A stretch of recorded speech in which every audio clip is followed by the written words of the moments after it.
ಎಲ್ಲರಿಗೂ ನಮಸ್ಕಾರ. ರುಚಿ ಅಡುಗೆಗೆ ಸ್ವಾಗತ. ಇವತ್ತು ಮೆಂತ್ಯ ಸೊಪ್ಪು ಉಪಯೋಗಿಸ್ಕೊಂಡು ಒಂದು ಪರೋಟ ಮಾಡೋಣ. ಪ್ಲೇನ್ ಚಪಾತಿ ತಿಂದು ಬೇಜಾರಾದಾಗ ಈ ಥರ ಮಾಡ್ಕೊಂಡು ತಿಂದರೆ ಚೆನ್ನಾಗಿ ಅನಿಸುತ್ತೆ ನಿಮಗೆ. ಇದು ಲಂಚ್ ಬಾಕ್ಸಿಗೂ ಉಪಯೋಗಿಸ್ಕೋಬೋದು, ಬ್ರೇಕ್ಫಾಸ್ಟಿಗೆ ಉಪಯೋಗಿಸ್ಕೋಬೋದು. ಬನ್ನಿ ಇದಕ್ಕೇನೇನು ಬೇಕು ಅಂತ ನೋಡೋಣ. ಮೆಂತ್ಯ ಸೊಪ್ಪನ್ನ ಫಸ್ಟ್ ತೊಳೆದು ಬಿಡಿಸ್ಕೊಂಡು ನೆಕ್ಸ್ಟ್ ಇದನ್ನು ಸಣ್ಣದಾಗಿ ಕಟ್ ಮಾಡ್ಕೊಳ್ಬೇಕು. ನೋಡಿ ಈ ಥರ ಸಣ್ಣದಾಗಿರಬೇಕಿದು. ದೊಡ್ಡದಾಗಿದ್ದರೆ ಪರೋಟ ಲಟ್ಟಿಸ್ಕೋಬೇಕಾದ್ರೆ ಸರಿ ಹೋಗೋದಿಲ್ಲ. ಸ್ವಲ್ಪ ಸಣ್ಣದಾಗಿ ಕಟ್ ಮಾಡಿರೋ ಕೊತ್ತಂಬರಿ ಸೊಪ್ಪು, ಸಣ್ಣದಾಗಿ ಕಟ್ ಮಾಡಿರೋ ಹಸಿಮೆಣಸಿನ್ಕಾಯಿ, 1 ಕಪ್ಪು ಗೋಧಿ ಹಿಟ್ಟು, ಜೀರಿಗೆ, ಫ್ರೈ ಮಾಡಿರೋ ಬಿಳಿ ಎಳ್ಳು, 1/4 ಸ್ಪೂನು ಅರಿಶಿನ. ನೆಕ್ಸ್ಟು ಒಂದು ಬೌಲ್ ತೊಗೊಂಡು ಕಟ್ ಮಾಡ್ಕೊಂಡಿರೋ ಮೆಂತ್ಯ ಸೊಪ್ಪು, ಸಣ್ಣದಾಗಿ ಹೆಚ್ಚಿರೋವಂಥ ಕೊತ್ತಂಬರಿ ಸೊಪ್ಪು, ಹಸಿಮೆಣಸಿನ್ಕಾಯಿ, ಅರಿಶಿನ, ಜೀರಿಗೆ, ಫ್ರೈ ಮಾಡಿರೋ ಬಿಳಿ ಎಳ್ಳು ಹಾಕ್ಕೊಂಡು ಸ್ವಲ್ಪ ರುಚಿಗೆ ತಕ್ಕಷ್ಟು ಉಪ್ಪು ಎಲ್ಲ ಹಾಕ್ಕೊಂಡು ಚೆನ್ನಾಗಿ ಮಿಕ್ಸ್ ಮಾಡ್ಕೊಳ್ಳಿ ಫಸ್ಟು. ಈಗ ಚೆನ್ನಾಗಿ ಮಿಕ್ಸ್ ಆದಮೇಲೆ ಗೋಧಿ ಹಿಟ್ಟನ್ನು ಹಾಕ್ಕೋಬೇಕು. ಗೋಧಿ ಹಿಟ್ಟನ್ನು ಹಾಕ್ಕೊಂಡು ಫಸ್ಟ್ ಮಿಕ್ಸ್ ಮಾಡ್ಕೊಳ್ಳಿ.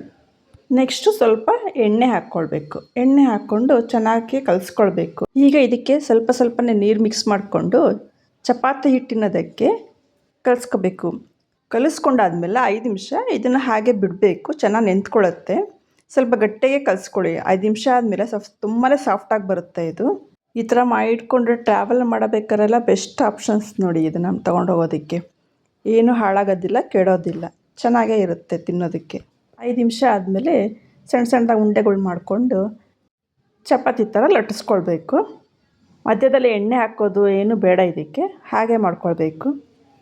ಇದರೊಳಗಡೆ ಎಲ್ಲ ಮಿಕ್ಸ್ ಮಾಡಿರೋದ್ರಿಂದ ಸೈಡಿಗೇನು ಪಲ್ಯ ಅಂತ ಏನು ಬೇಡ. ಇದಕ್ಕೆ ಸಿಂಪಲಾಗಿ ರಾಯ್ತ ಏನಾದರೂ ಮಾಡಿಕೊಂಡ್ರೆ ಸಾಕು.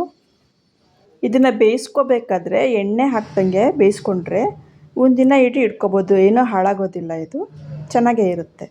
ಈಗ ತವ ಇಟ್ಕೊಂಡಿದ್ದೀನಿ, ಬಿಸಿ ಆದಮೇಲೆ ಎಣ್ಣೆ ಹಾಕ್ಕೊಳ್ತಾ ಇದ್ದೀನಿ. ಬೆಣ್ಣೆ ಅಥವಾ ತುಪ್ಪ ಏನು ಬೇಕಾದ್ರೂ ಯೂಸ್ ಮಾಡ್ಕೊಳ್ಬೋದು. ಚೆನ್ನಾಗಿ ರೋಸ್ಟ್ ಮಾಡ್ಕೊಳ್ಳಿ.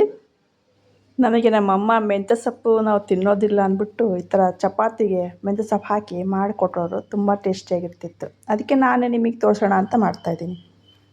ನೋಡಿ, ಮಾತಾಡ್ತಾ ಮೆಂತ್ಯ ಸೊಪ್ಪಿಂದು ಪರೋಟ ರೆಡಿನೇ ಆಗೋಯಿತು. ಚೆನ್ನಾಗಿ ಕಾಣಿಸ್ತಾ ಇದೆ ಅಲ್ವಾ? ಮೆಂತ್ಯ ಸೊಪ್ಪು ತುಂಬ ಇರುತ್ತೆ ಇದರೊಳಗಡೆ, ಕಹಿ ಆಗುತ್ತೆ ಅಂತ ಏನು ಅಂದ್ಕೊಬೇಡಿ, ತುಂಬ ಚೆನ್ನಾಗಿರುತ್ತೆ ಇದು. ನಾನು ಪರೋಟ ಜೊತೆ ರಾಯ್ತ, ಗ್ರೀನ್ ಚಟ್ನಿ, ಫ್ರೈ ಮಾಡಿರೋ ಹಸಿಮೆಣಸಿನ್ಕಾಯಿ, ಸಲಾಡ್ ಇಟ್ಟಿದ್ದೀನಿ. ಇದಕ್ಕೆ ಇಷ್ಟಿದ್ರೆ ಸಾಕು. ಹೇಗೆ ಅನ್ನಿಸ್ತು ನಿಮಗೆ ಈ ರೆಸಿಪಿ? ಕಮೆಂಟ್ ಮಾಡಿ ತಿಳಿಸಿ.